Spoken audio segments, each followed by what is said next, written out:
नमस्कार दोस्तों, exam nucleus channel में आपका स्वागत है। तो चलिए शुरू करते हैं आज का ये सेशन जो कि है महासागर के ऊपर।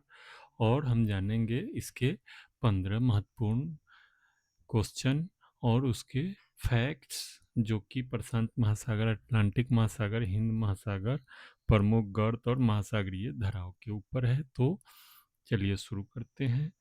ये है क्वेश्चन नंबर 1। विश्व का सबसे बड़ा और सबसे गहरा महासागर कौन सा है? तो ये है प्रशांत महासागर। और प्रशांत महासागर विश्व का सबसे बड़ा और गहरा महासागर जो पृथ्वी के लगभग 1/3 भाग पर फैला हुआ है, ये पैसिफिक ओशन। चलिए दूसरा क्वेश्चन।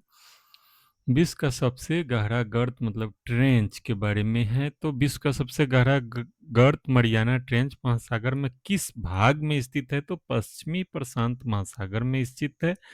और मरियाना गर्त फिलीपींस और जापान के पूर्व में अर्थात पश्चिमी प्रशांत महासागर में स्थित है। इसकी गहराई लगभग 11,022 मीटर है। मरियाना ट्रेंच की गहराई, तो इसे ध्यान में रखिए, इससे परीक्षा में हमेशा क्वेश्चन आते हैं। चलिए अभी तीसरे क्वेश्चन का देखते हैं। किस महासागर का आकार अंग्रेजी के एस अक्षर जैसा है और यह सबसे व्यस्त महासागर है? तो अटलांटिक महासागर अंग्रेजी के एस अक्षर जैसा है। और अटलांटिक महासागर उत्तर और दक्षिण अमेरिका को यूरोप और अफ्रीका से अलग करता है। इसे दंतोरी तटरेखा के कारण यहाँ बंदरगाहों का विकास अधिक हुआ है और सबसे व्यस्तम मार्ग है। तो ये है एस अक्षर जैसा और सबसे व्यस्त है अटलांटिक महासागर। चलिए चौथा क्वेश्चन को देखते हैं। सरगासो सागर किस महासागर में स्थित है जिसकी कोई तटरेखा नहीं है? तो यह उत्तरी अटलांटिक महासागर में स्थित है। और यह उत्तरी अटलांटिक महासागर में बहने वाली 4 प्रमुख जलधाराओं के चक्र के बीच में स्थित एक शांत और स्थिर जल का क्षेत्र है जहां सारागासम नामक घास पाई जाती है। इसीलिए इसे सारागासो सी कहा जाता है। और दोनों तरफ से जलधाराएं बहती है और ये बीच में शांतिपूर्वक रहता है। चलिए यूरोप का कंबल गल्फ स्ट्रीम। तो निम्नलिखित में कौन सी महासागरीय धाराएं एक गर्म जलधारा का उदाहरण? तो गल्फ स्ट्रीम। और यह मैक्सिको की खाड़ी से उत्पन्न होने वाली एक गर्म धारा है। यह ठंडी हवाओं के प्रभाव को कम कर पश्चिमी यूरोप के बंदरगाहों को जमने से बचाती है। ये है गल्फ स्ट्रीम का एक मैप, जो देखिए कैसे बहता है ये। तो इसे ध्यान में रखिए। यूरोप का कंबल भी इसे कहा जाता है और ये क्या करता है? तो पश्चिमी यूरोप के बंदरगाहों को जमने से बचाता है। चलिए समुद्री जल का औसत लवणता के बारे में जानते हैं। तो समुद्री जल की औसत लवणता प्रति 1000 ग्राम जल में कितनी होती है? तो 35 ग्राम होता है। 1000 ग्राम में 35 ग्राम उसमें लवण होता है, जो कि 35% के बराबर है। तो समुद्री जल की औसत लवणता 35%, 35 ग्राम प्रति 1000 ग्राम होती है, जिसमें मुख्य रूप से सोडियम क्लोराइड मतलब जो हम नमक खाते हैं वो और मैग्नीशियम क्लोराइड होता है। 35% 1 लीटर पानी में 350 ग्राम के लगभग ये है नमक। विश्व का सबसे बड़ा महाद्वीप मग्न तट साइबेरियन शेल्फ किस महासागर में स्थित है? तो आर्कटिक महासागर में स्थित है। आर्कटिक महासागर में स्थित साइबेरियन शेल्फ विश्व का सबसे चौड़ा सबसे बड़ा महाद्वीप है, जिसकी चौड़ाई 1500 किलोमीटर तक है। तो ये है साइबेरियन शेल्फ। और मग्न तट का महत्व क्या है? तो महाद्वीपीय मग्न तट समुद्री जीवन, तेल, गैस और खनिज संसाधनों की प्रचुरता के दृष्टिकोण से अत्यंत समृद्ध और आर्थिक रूप से महत्वपूर्ण होते हैं। तो ये हमने जाना साइबेरियन शेल्फ के बारे में। अभी महान मत्स्य क्षेत्र ग्रैंड बैंक के बारे में जानते हैं। तो ग्रैंड बैंक और डोंगर बैंक जो मत्स्य पालन के लिए प्रसिद्ध है, किस महासागर में स्थित है? तो अटलांटिक महासागर में स्थित है। न्यू फाउंडलैंड के तट पर गर्म गल्फ स्ट्रीम और ठंडी लेब्राडोर धारा के मिलने के कारण कोहरा छाता और मछलियों के भोजन का विकास भारी मात्रा में होता है। तो ये है ग्रैंड बैंक और डोगर बैंक के बारे में।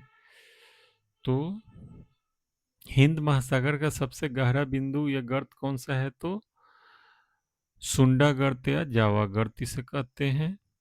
और प्रशांत महासागर में क्या है? तो मरियाना ट्रेंच है। अटलांटिक महासागर में क्या है? तो प्यूर्टो रिको गर्त है। और हिंद महासागर में क्या है? तो सुंडा गर्त या जावा गर्त कहते हैं। और ये इसकी 11,022 मीटर पर ये मरियाना ट्रेंच की है। प्यूर्टो रिको ट्रेंच का है 8376 और 7450 मीटर है सुंडा गर्त या जावा गर्त की गहराई। तो ये है दुनिया की सबसे बड़ी मूंगे की भीति। तो ग्रेट बैरियर रीफ किस महासागर में स्थित है? तो प्रशांत महासागर में स्थित है। ग्रेट बैरियर रीफ ऑस्ट्रेलिया के पूर्वी तट पर कोरल सागर में स्थित है, जो कि प्रशांत महासागर का भाग है। तो ये देखिए इमेज इसका। तो चलिए अभी ज्वार भाटा के बारे में जानते हैं। तो महासागरों में उठने वाले ज्वार भाटा का मुख्य कारण क्या है? तो सूर्य चंद्रमा का गुरुत्वाकर्षण खिंचाव और पृथ्वी का अपकेंद्रीय बल। तो समझते हैं इसका। ज्वार भाटा चंद्रमा और सूर्य के गुरुत्वाकर्षण बल के प्रभाव और पृथ्वी के घूर्णन द्वारा उत्पन्न सेंट्रीफ्यूगल फोर्स के संयुक्त प्रभाव से आता है। चंद्रमा पृथ्वी के अधिक समीप होने के कारण मुख्य भूमिका निभाता है। चलिए अभी 12वें क्वेश्चन, प्रसिद्ध बरमूडा ट्रायंगल। बरमूडा ट्रायंगल के बारे में आपने जरूर सुना होगा। और किस महासागर में स्थित है? तो उत्तरी अटलांटिक महासागर में स्थित है।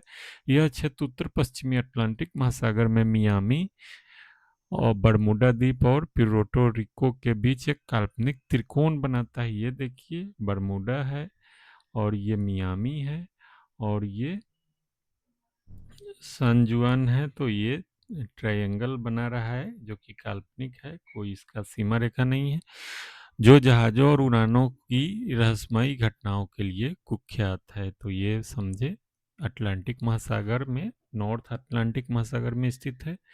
चलिए हिंद महासागर की महत्वपूर्ण संरचना के बारे में समझते हैं। तो 90 ईस्ट रिज कहाँ स्थित है? तो हिंद महासागर में स्थित है। और 90 ईस्ट रिज हिंद महासागर में लगभग 5000 किलोमीटर लंबा एक जलमग्न पर्वत श्रृंखला है। यह 90 डिग्री पूर्वी देशांतर के बिल्कुल समानांतर फैली हुई है। कटक क्या होते हैं इससे समझते हैं। तो समुद्र के भीतर मैग्मा के लगातार निकलने और जमा होने से बनी पर्वत श्रृंखलाओं को कटक मतलब रिज कहा जाता है। मध्य अटलांटिक कटक मतलब ये दुनिया की सबसे लंबा रिज है। चलिए विश्व का सबसे छोटा महासागर के बारे में जानते हैं। विश्व का सबसे छोटा महासागर कौन सा है जो उत्तरी गोलार्ध में स्थित है? तो आर्कटिक महासागर है। ये देखिए बर्फ ही बर्फ है यहाँ पे। और आर्कटिक महासागर विश्व का सबसे छोटा और उथला महासागर है। यह उत्तरी ध्रुव के चारों ओर स्थित और वर्ष के अधिकांश समय बर्फ से ढका रहता है। तो ये सबसे छोटा महासागर है आर्कटिक महासागर।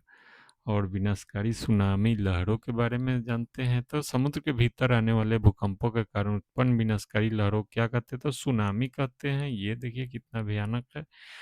सुनामी एक जापानी शब्द है। सु मतलब बंदरगाह, नामी मतलब लहरें। समुद्र की गहराई में टेक्टोनिक हलचल या भूकंप के कारण विशाल ऊर्जा की लहरें उठती है जो तट पर भीषण तबाही मचाती है। इसे ही सुनामी कहते हैं। तो